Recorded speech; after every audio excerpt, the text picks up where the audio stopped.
ایک حدیث عبداللہ بن ابی سرح کے بارے میں یہ پیش کی گئی ہے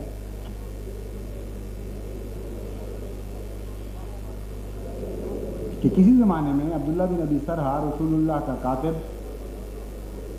کاتب وحی تھا. پھر شیطان نے اس کو پھسلا دیا. جب فتح مکہ ہوئی تو رسول اللہ صلی اللہ علیہ وسلم نے حکم دیا کہ اسے قتل کر دیا جائے، مگر بعد میں حضرت عثمان نے اس کے لیے پناہ مانگی اور رسول اللہ صلی اللہ علیہ وسلم نے پناہ دے دی. یہ ہے حدیث قتل مرتد کے جواز میں.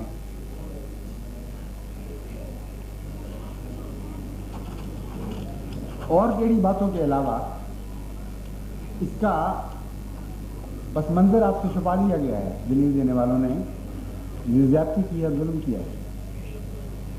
یوں معلوم ہوتا ہے کہ جب اس نے ارتداد کیا اسی وقت حضرت صلی اللہ علیہ وسلم نے اس کے قتل کا حکم دے دیا اور پھر انتظار کرتے رہے کہ کب وہ قابو آئے تو اسے قتل کیا جائے. ہرگز اس سے ایسا کوئی واقعہ نہیں. واقعہ یہ ہے کہ فتح مکہ کے بعد جن نو حد سے بڑے ہوئے مجرموں کو حضرت صلی اللہ علیہ وسلم نے عام معافی سے مستثنا قرار دیا تھا، ان میں ایک اس کا نام بھی تھا. اور جس طرح عام معافی سے مستثنا قرار کے باوجود ان میں سے بہتوں کو آپ نے رحمت کے ساتھ معاف فرما دیا تھا، ان میں بھی اس کا نام شامل ہے، جس کو حضرت صلی اللہ علیہ وسلم کی بڑی ہوئی رحمت میں پھر معاف فرما دیا. واقعہ یہ ہوا کہ عبداللہ بن ابی سرح نہ صرف یہ کہ مرتد ہوا تھا بلکہ شرارت میں بہت بڑھ چکا تھا اور اسلام کے خلاف محاربت میں شامل تھا. جب فتح مکہ ہوئی تو اس پر حضور صلی اللہ علیہ وسلم نے ان 9 میں اس کو شامل کر دیا جن کے متعلق فرمایا کہ ان کو معاف نہیں کیا جائے گا. یہ شخص حضرت عثمان کی پناہ میں آ گیا اور حضرت عثمان کو فتح مکہ تک گویا ان علماء کے نزدیک اس مسئلے کا علم نہیں تھا کہ مرتد کی سزا قرآن نے قتل قرار دی ہے، اس لیے ایسے شخص کو پناہ دینا ہی ضروری ہے اور قرآن کریم کے شدید منافی ہے. استنباط کرنے والے اس بات کو بھول جاتے ہیں کہ حضرت عثمان پر وہ کیسے گہرا الزام لگا رہے ہیں، کیسا گھناؤنا الزام لگا رہے ہیں. پناہ دے دی اس کو اور پھر اتنی ضرورت کی کہ حضرت صلی اللہ علیہ وسلم کے سامنے اس کو پیش کیا اور درخواست کی کہ اس کی بیعت لے لیں.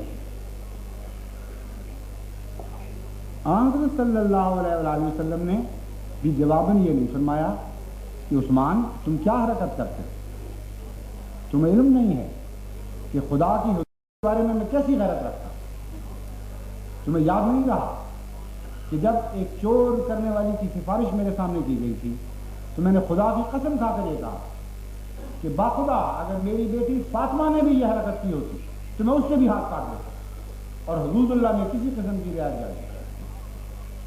تمہیں یہ ضرورت کہ میرے سامنے اس کی سفارش کر رہا ہے ان سب باتوں کے علم کے باوجود یہ نہیں فرمایا. ایک دفعہ جب حضرت عثمان نے معافی کی درخواست کی اور بیعت قبول کرنے کے لیے تو آپ نے منہ پھیر لیا. دوسری دفعہ پھر درخواست کی پھر خاموش رہے. تیسری دفعہ پھر درخواست کی پھر خاموش رہے اور چوتھی دفعہ جب درخواست کی تو ہاتھ بڑھایا اور رحمت اللہ قبول فرمایا.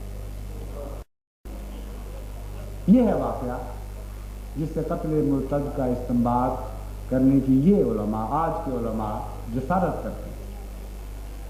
انا للہ و انا الیہ.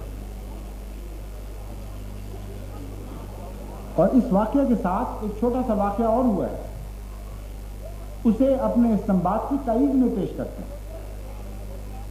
وہ واقعہ یہ ہے کہ جب حضرت صلی اللہ علیہ وسلم نے بیعت قبول فرما لی تو پھر صحابہ سے یہ شکوہ کیا کہ تمہیں علم نہیں تھا کہ میں نے اس شخص کو اس فہرست میں داخل کر دیا تھا جن کو میں نے معاف نہیں کیا. کیوں، کس بات نے تم کو روکا کہ اٹھتے اور اس کو قتل کر دیتے؟